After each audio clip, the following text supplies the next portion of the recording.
तो आज इस वीडियो में मैं आप सभी को बताने वाला हूं कि कैसे आप एक high accuracy PP and PPT find out कर सकते हो। किस सिचुएशन में आपको ट्रेड नहीं करना ज्यादा बेनिफिशियल होने वाला है, किस सिचुएशन में आपको ट्रेड प्लान करना चाहिए और किस डायरेक्शन में पता करना चाहिए। क्योंकि देखो मल्टीपल टाइम्स पीपीटी बनता है, अगर हम लोग हर पीपीटी को पकड़ने जाएंगे तो अल्टीमेटली अपना नुकसान करवाएंगे। तो इसीलिए ये वीडियो आपको बहुत ज्यादा क्लैरिटी देगा। और जितने भी नए मेंबर्स अभी ऐड हुए हैं जो कि कुछ दिनों से ट्रेड कर रहे हैं और उनके माइंड में बहुत ज्यादा डाउट है, तो ये वीडियो आपके लाइफ में बहुत ज्यादा क्लैरिटी ऐड करेगा। आप टेंशन मत लो, ऐसे बहुत सारे वीडियोस अभी आने बाकी हैं, चाहे वो गोल्ड का चार्ट हो, चाहे वो बिटकॉइन का चार्ट हो, चाहे वो निफ्टी का चार्ट हो, चाहे वो सेंसेक्स का चार्ट हो। मार्केट डायनेमिक्स चेंज हो रहा है, मार्केट स्ट्रक्चर बदल रहा है, उसके अकॉर्डिंग आपको कैसे बदलना है। लिक्विडिटी दुनिया का सारा आदमी जान गया, हर यूट्यूबर लिक्विडिटी जान गया, तो अब आपका टाइम चला जाएगा, अब आप नुकसान करोगे, ऐसा कुछ भी नहीं है। आप अगर चार्ट ट्रेडिंग को मास्टर करते हो तो आप हमेशा मार्केट से एक स्टेप आगे रहोगे उस ट्रेडर के कंपैरिजन में जो चीजों को रटता है, जो समझता नहीं है। तो मैं चाहता हूं कि आज इस गेम को आप समझो। थोड़ा सा वीडियो एक डायरेक्शनल वे में नहीं जाने वाला, मैं पहले बता देता हूं। मुझे अपना जो थॉट प्रोसेस है वो आपके साथ शेयर करना है कि चार्ट को मैं जब देखता हूं तो क्या क्या दिखता है, और वो चीजें आप याद करो। मैं ट्राई करूंगा सिंपल से सिंपल रखने का, बट मैं आपसे एक्सपेक्ट कर रहा हूं कि चीजों को रटना मत, समझना, ठीक है? रटोगे तो फिर उल्टा पुल्टा डिसीजन लोगे वापस। तो सबसे पहला चीज क्या है, अगर मैं आपको लिख के बताऊं तो देखो होता क्या है ना कि जो पीपी है यानी कि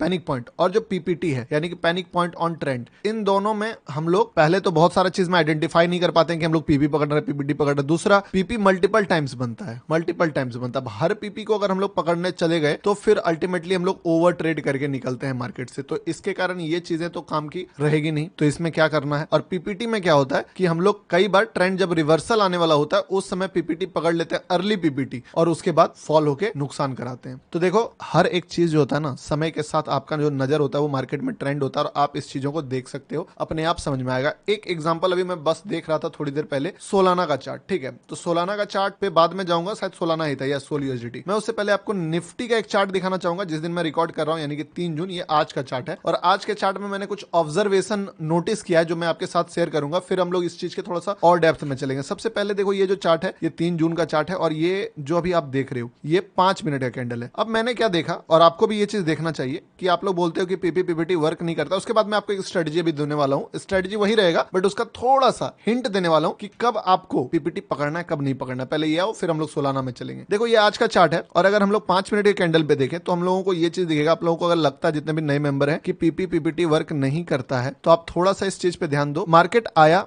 एक हाई बनाता है फॉल करने के बाद, और इस हाई को जैसे ही ब्रेकआउट देता है यानी कि पीपी क्रिएट करता है, ठीक है? या फिर बोल लीजिए ट्रेंड में लार्जर टाइम फ्रेम पे पीपीटी। अब देखो पीपी और पीपीटी का कॉन्सेप्ट अगर आपको समझना है कि क्या है, तो पीपी और पीपीटी टाइम फ्रेम के अकॉर्डिंग डिपेंड करता है। यानी कि हो सकता है मार्केट 1 मिनट में पीपी हो और 5 मिनट में पीपीटी हो सकता है मार्केट 5 मिनट में पीपी हो और 15 मिनट में पीपीटी हो। तो आप क्या कोशिश करो, एक स्टेप नहीं 2 स्टेप दूरी होना चाहिए उसमें। यानी कि वो 1 मिनट में अगर पीपी दिख रहा है तो 15 मिनट में पीपीटी है, देन ग्रेट, तब कोई दिक्कत नहीं है, फिर चलेगा। तो वो वाला हिसाब। ये समझ में नहीं आया ना, मैं अभी समझा दूंगा, आप डोंट वरी। यहाँ पे अभी बस देखो, मतलब अगर मोटा मोटी बताऊं तो मार्केट फॉल कर रहा था पीछे से, तो फॉल करते करते ये एक तरह से पीपीटी भी है, बट आप अगर सिर्फ यहां तक देख रहे हो तो आपको ये पीपी ही दिखेगा। तो पीपी पीपीटी दोनों है, चलो ठीक है। यहाँ पे लिक्विडिटी मार्केट ने लिया और मार्केट इस जगह पे क्लोज हो गया। उसके बाद मार्केट यहाँ पे खुलता है, और खुलने के बाद जो है बहुत अच्छा मोमेंटम देता है, बहुत अच्छा मोमेंटम देता है। बट ये जो प्रीवियस हाई था जहां से मार्केट बाउंस बैक करके गिरा था, उस हाई को टच नहीं कर पाता, उससे पहले फॉल आ जाती है। और ये फॉल आने के पीछे भी रीजन क्या था,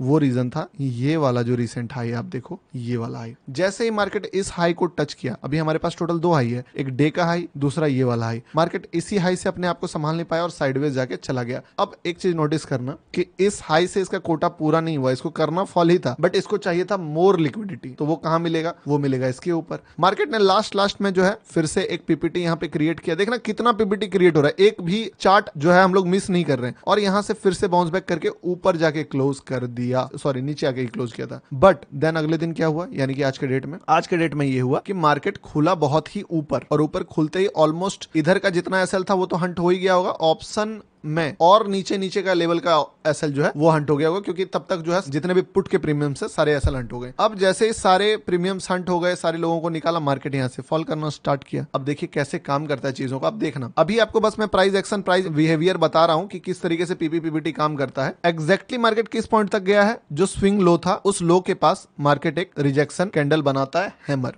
और फिर वहां से उठता है। बट इसका लो नहीं काटता है, ठीक है? इसका बार बार लो नहीं काटता है, इसका लो यहीं से निकल गया। बायर को भी ध्यान दीजिए, दीजिएगा। जहां जहां बायर घुसा हुआ रहता है मार्केट में, मार्केट ट्राई करता है उस बायर को निकालने का, और इसके बाद इसी जगह से मार्केट में बाइंग साइड का मोमेंटम आता है और आने के बाद मार्केट फॉल कर जाता है। अब ये चीजों का लॉजिक अगर आप ढूंढ रहे हो, मान लो लॉजिक नहीं मिला, हो सकता है ऑप्शन में कुछ लॉजिक नहीं हो, हम लोग अभी इस चीज के पीछे दिमाग नहीं लगाएंगे। हम लोग जो मेन चीज अभी बताने वाले हैं वो 1 मिनट चार्ट में होने वाला, जो अभी थोड़ी देर बाद में बताऊंगा, ठीक है। और उसके बाद मार्केट जो है फिर से फॉल करना स्टार्ट कर देता है, बैक टू बैक, यहां गिरता है, फिर यहां गिरता है, फिर यहां गिरता है, और गिरते गिरते फिर एक लोअर यहां पे बनाता है और बहुत शार्प फॉल यहां पे आता है। यानी कि अगर इस डे पे बात करें कि टोटल शार्प फॉल कहां पे आया है, ठीक है, तो टोटल शार्प फॉल यहां पे एक इस जगह पे आया है, एक मॉर्निंग में आया और तीसरा यहां पे आया। ये शार्प फॉल बहुत ही ज्यादा पैनिक में आया। अब ये पैनिक शार्प फॉल का रीजन मैं थोड़ी देर में आपको बताऊंगा, बट ये देखो आप कि जो शार्प फॉल आया कहां तक, एग्जैक्ट पीछे का जो सपोर्ट था मार्केट का, उस सपोर्ट पे मार्केट आया और यहां से फिर से बाउंस बैक कर गया मार्केट, या साइडवेज चला गया। जो मुद्दे की बात है ये मैंने बताया आपको 5 मिनट के टाइम फ्रेम पे। अब इसका डीप एनालिसिस आप समझो जो ब्रेकडाउन में करने वाला हूं 1 मिनट के चार्ट पे, ठीक है। वही चार्ट, वही टाइम, वही डेट। बड़ा मोमेंटम कहां पे एक्सपेक्ट कर सकते हो आप, बड़ा फॉल कैसे आप जान सकते हो किधर होगा, मार्केट में किस समय पे आपको बाइंग साइड में नहीं रहना है, किस साइड में आपको सेलिंग का एक बड़ा मोमेंटम एक्सपेक्ट करना, सारा कुछ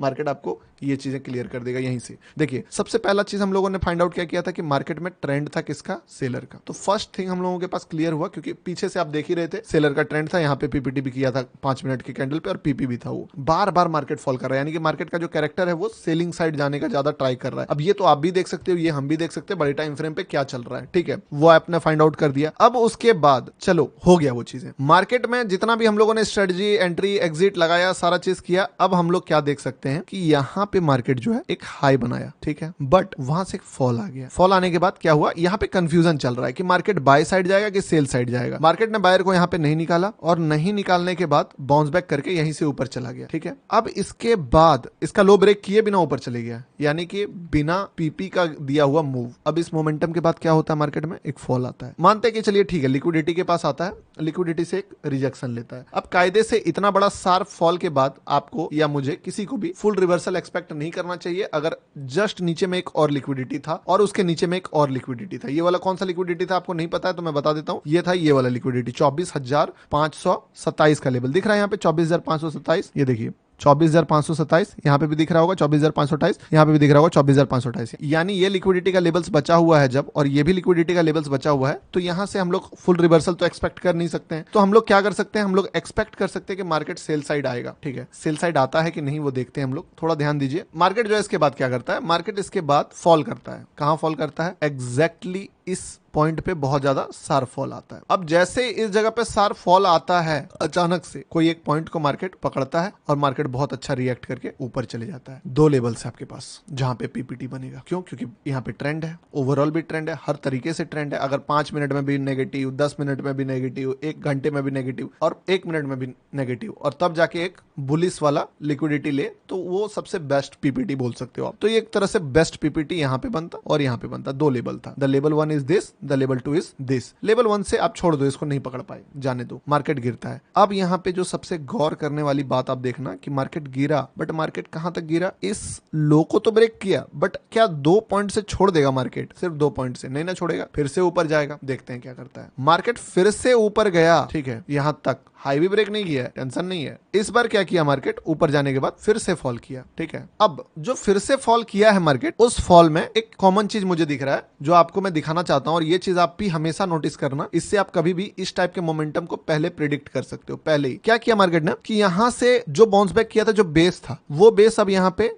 ऊंचा हो गया, यानी कि इसका लो ब्रेक नहीं किया। तीसरी बार जब इसका हाई काटने चला गया, मार्केट हाई ब्रेक भी कर दिया पर इसका लो ब्रेक नहीं किया। इसका मतलब समझे, इसका मतलब यह है कि जो एवरेज बायर यहां पे बार बार घुस रहा है, बाइंग पोजीशन बार बार बन रहा है, वो अपना स्टॉप लॉस इस पोजीशन के नीचे डालेंगे। उनका पैनिक पॉइंट ये होगा, अगर बायर को मार्केट बार बार नहीं निकाल रहा, बार बार नहीं निकाल रहा है, बैठा के रख रहा है कि तुम बैठो तुम बैठो, तो उसको इसीलिए बिठा रहा है, क्यों, ताकि वो प्रॉफिट कमाए, नहीं, इसीलिए बिठा रहा है ताकि वो लॉस बुक करे। मार्केट इसके ऊपर जाता है, जाने के बाद सेलर को इनवाइट करता है, करने के बाद सेलर को एग्जिट कराता है। सेलर कैसे एग्जिट होगा, सेलर एग्जिट होगा स्टॉप लॉस लेके स्विंग हाई पे, एग्जैक्टली स्विंग हाई पे जाके स्टॉप लॉस हिट कराता है। जो भी बायर ब्रेकआउट देख के घुसे होंगे उनको ब्रेकआउट दिलाता है, और उसके बाद जो यहाँ से पाल पोस के बायर को बचा के रखा था मार्केट, वो मार्केट यहाँ से एक बार में ही इस बार क्या किया कि उनको लो इतना कंफर्टेबल तरीके से स्टॉप लॉस हिट कराने का मौका नहीं दिया कि उनका स्टॉप लॉस हो, स्टॉप लॉस लगे, स्टॉप लॉस सारा एसएल जंप मरवा दिया कि ले भाई ये 1 मिनट का कैंडल है और कितने पॉइंट का कैंडल है आप देख ही सकते हो, पूरा मार्केट में सबसे बड़ा कैंडल है, यानी कि जितने लोग इस जगह पे होंगे सारा का सारा एसएल जंप हुआ होगा। तो इससे एक चीज पता चलता है कि जब भी इस तरीके का प्राइस एक्शन होता है, जब भी बायर को मार्केट बचा के रखता है कि तुम बैठो पोजीशन में, प्रॉफिट देने के लिए नहीं, लॉस बुक करवाने के लिए, और वो सारे लोग पेन किए होंगे कि भाई दर्द हो गया, तकलीफ हो गया। और इस बार क्या किया मार्केट ने, उनको मौका निकलने का भी नहीं दिया। ये जो बंदा बैठ के बैठा होगा ना कि यहाँ पे लो कटेगा तो मैं निकल जाऊंगा, लो ब्रेक करेगा तो मैं निकल जाऊंगा, आराम से देख लूंगा, यहाँ पे बाय कर लूंगा, ये कर लूंगा, वो कर लूंगा, देखो यहाँ पे मार्केट ने एक झटके में सीधे लाके जो सबसे लोअर लेवल पीपी था उस पीपी को टच किया और उसके बाद मार्केट साइडवेज चला गया। तो ऐसा प्राइस एक्शन मार्केट में बनते रहता है। आप अगर मार्केट में इस तरीके का चीजों को ऑब्जर्व कर पाओगे तो आपको दिखेगा। और ये एक दिन का चार्ट है ना, मैं 2 दिन का चार्ट दिखा रहा हूं, 4 दिन का चार्ट देख रहा हूं, बस आपको इस चीज को ऑब्जर्व करना है कि यस डेली मार्केट में बनता है। सोचो इसके साथ ऑप्शंस देखोगे, इसके साथ सेंसेक्स देखोगे, कितना क्लैरिटी मिलेगा। आई नो कि ये चीजें थोड़ी कॉम्प्लिकेटेड हो गई होगी, ठीक है। इस चीज को यहीं पे समाप्त करते हैं। निफ्टी में ये ऑब्जर्वेशन आप रखना, इसको अपने माइंड में रखना, इस तरीके से बायर सेलर का फाइट को समझना आपको बहुत हेल्प होगा। मैं आपको एक क्रिप्टो का वीडियो इसके बाद देने वाला हूं जो शायद आज शूट करूं, हो सकता है 1-2 दिन बाद शूट करूं, सोलाना पे, वो भी आपको बहुत हेल्प करेगा। उसके बाद एक मैं ट्रेड कैसे एग्जीक्यूट करना है, किस तरीके से टेलीग्राम एक्सेस वाले ट्रेड्स को लेना है, उन सारी चीजों पे भी डिस्कशन करेंगे, ठीक है। तो मिलते हैं सेकंड वीडियो में।